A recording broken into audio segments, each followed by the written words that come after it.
এটা কি আমের ফলম? এটা আম না, এটা হচ্ছে আমরা আমাদের ছাদ বাগানের আরেকটা বিশেষ আকর্ষণ, এটা হচ্ছে আমরা গাছ। আরাগুলা যাবে আর বাঙালি ভাষা থই দে কলম সারা যাবে হলম গড়া হতে হলপ গড়াইয়া ডর গাছত তো হলপ গড়াইয়া সুন্দর করি বড় গাঠে লড়ে ইয়ে করছে বরিশাইলে আমরা এই বরিশাইলে আমরা দড়ি মাত্র কামড়া দড়িমত্তর কামড়া রস ধরে বুঝছো না? এই প্রত্যেক ডালের ভিতরে হোমাদের 40 ধরে ধরিব ইনশাল্লাহ। এই বরিশালের আমরা খাবো পাবো। ছাদের মধ্যে আরো অনেক বিশেষ আকর্ষণ রয়েছে, থাই সভ্যতা রয়েছে এখানে।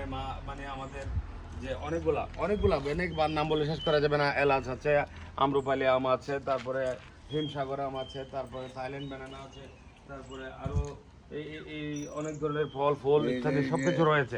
এগুলোর পরিবর্তন আসবে এখানে। ধনিয়া যেমন গতকালকে আমরা যে দান্না মরিচ তারপরে এটা চায়না কমলা,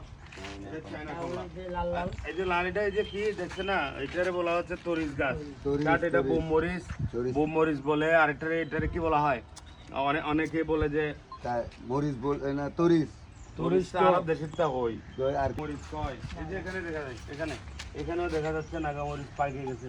এগুলো না খেতে খাওয়ার লোক নাই। এখানে মরিচের অনেকগুলো ফুল আসছে, এই আর কি। দানা লইব আবার লাগাইবো, এটাই সেই তাই বানানা তাই সবেতা এখানে ছিল একটা। এইগুলো আরো ধরবে, পাচ্ছে, খাইছে ইত্যাদি চলতেছে আর কি। এটা চলমান প্রক্রিয়া, কার্যক্রম হবে, চলবে ইনশাআল্লাহ। সর্বতা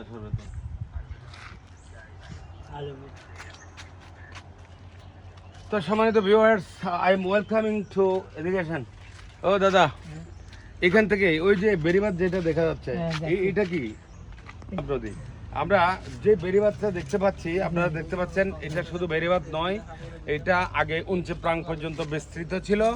এখন বর্তমানে আলহামদুলিল্লাহ এখান থেকে একেবারে আমাদের সেই পালংখালি হয়ে একেবারে গুন্দুম পর্যন্ত চিনমূত্রী সড়কের সাথে মিশে যাবে। এটা বিশাল বড় আকারের একটা বেড়িবাঁধ হয়েছে, যেটা নাব নদীর তীর ঘেঁষে। আর নাব নদীর অর্ধেক হচ্ছে আমাদের বাংলাদেশের, আর অর্ধেকটা যেহেতু মায়ানমারের। তো নাব নদীতে এখন চলমান যে ওখানে জৈন্তা সামরিক মানে মায়ানমারের যে জৈন্তা বাহিনী আছে, ওদের সাথে আমাদের এখানকার যেটা আরেকটা আরকান বাহিনী, এই আরকান আর্মির সাথে যুদ্ধ ইত্যাদি বিভিন্ন ধরনের আভ্যন্তরীণ দ্বন্দ্ব থাকার কারণে এখানে আমাদের মৎস্যজীবী ভাইরা এই নাব নদীর এই নদীর থেকে যে মাছগুলো আহরণ করা হয়, এখানকার যারা 10 লক্ষ প্লাস বাংলাদেশে যারা এসেছে এবং এখানকার যারা লোকালিটিতে আমরা যারা বসবাস করি, কক্সবাজারের মানুষ, তারা কিন্তু এই নাব নদীর মাছগুলো বেশি পছন্দ করে। এটা স্বাদ অসাধারণ। স্বাদ কেমন? অনেক ভালো। এখানে কি কি পাওয়া যায়? এদিকে কি মাছ পাওয়া যায় এখানে?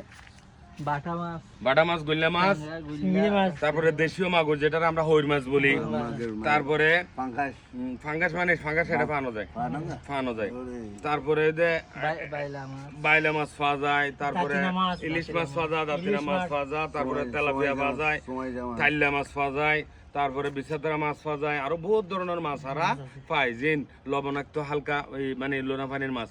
এই মাছই বা মানে সেন্ট মার্টিন থেকে যেটা মানে মোহনায় মিলিত হয়েছে সেই নাব নদীটা হিমালয়ের পর্বত থেকে এখান থেকে এসে রামাক্রি হয়ে সেই ইলিশ মাছও পাওয়া যায়। এটা মোহনা যেহেতু আমাদের এখান থেকে সেন্ট মার্টিনের সাথে মিক্স হয়ে একেবারে বঙ্গোপসাগর বেঙ্গলে মিক্স হয়েছে। তো এই এখানে বিভিন্ন বড় বড় দ্বীপ রয়েছে। আমরা লাল দেয়া বলি, আরা বিলাইচর দেয়া হই, তারপরে আরা পঁচর দেয়া হই, তারপরে হালগোদা হই, তারপরে হারেঙ্গসর হই, ওটাতে লাস্ট এবারে জলিলার দেয়া।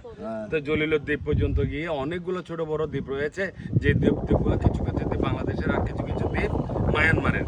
সেই দ্বীপগুলার মধ্যেও আভ্যন্তরীণ এখানে মাছের চাষ হয়, যেগুলা জোয়ার ফাটার পানি আসা যাওয়া করে, যার কারণে মাছগুলো অত্যন্ত সুস্বাদু হয়। তো এখান থেকে যারা বিশেষ করে রোহিঙ্গা যারা বাংলাদেশে এসেছে, তারাও কিন্তু অধিক দামে, চড়া দামে তারা এই মাছগুলো এখান থেকে সংগ্রহ করে ওদিকে নিয়ে যায়। যে মাত্র খালের মধ্যে মাছগুলো আসে, মানে বাজারে ওঠে তখন আমাদের লোকাল আমরা যারা, যেমন আজকে ফজর নামাজের পর থেকে আমরা কন্টিনিউয়াসলি মাছ আহরণের জন্য এই দাদাভাইকে নিয়ে আমরা টমটম নিয়ে সেই প্রাং থেকে আরো বিভিন্ন জায়গায় মৎস্য ফিশারির মধ্যে আমরা গেছি না, আমরা 4 জন গেছি, তুই আইফিস নাই, কিন্তু আমরা মাছ পাইনি। অনেক কষ্ট করে প্রায় 50 কেজি মাছ থেকে বেছে 1 কেজি মতো বাটা সংগ্রহ করেছি।